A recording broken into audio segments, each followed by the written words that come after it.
ايه ده بقى؟ ايه السرعة في الكوي دي؟ مكتوب هتكوي بسرعة وهتكوي جنب واحد بس.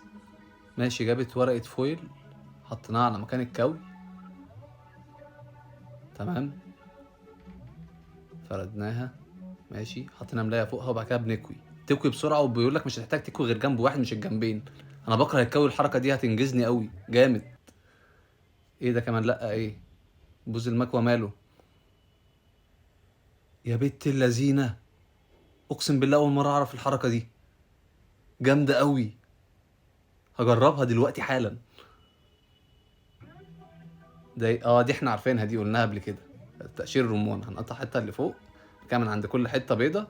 هنقطع زي برتقان، ولا كانك بتقشر برتقانه مش رمان. جامده قوي، حلوه. ماشي، دي انا عارفها. ده ايه؟ شركه مواعين.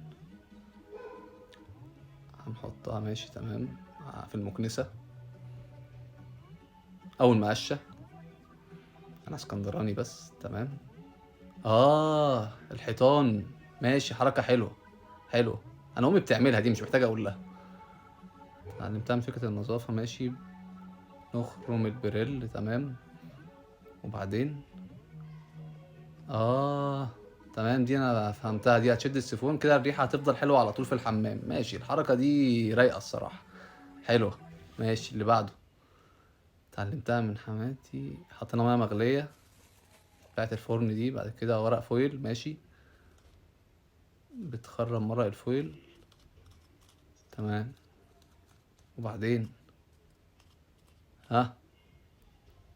ليمون. ماشي، 3 قطع ليمون. شويه قرنفل. ماشي.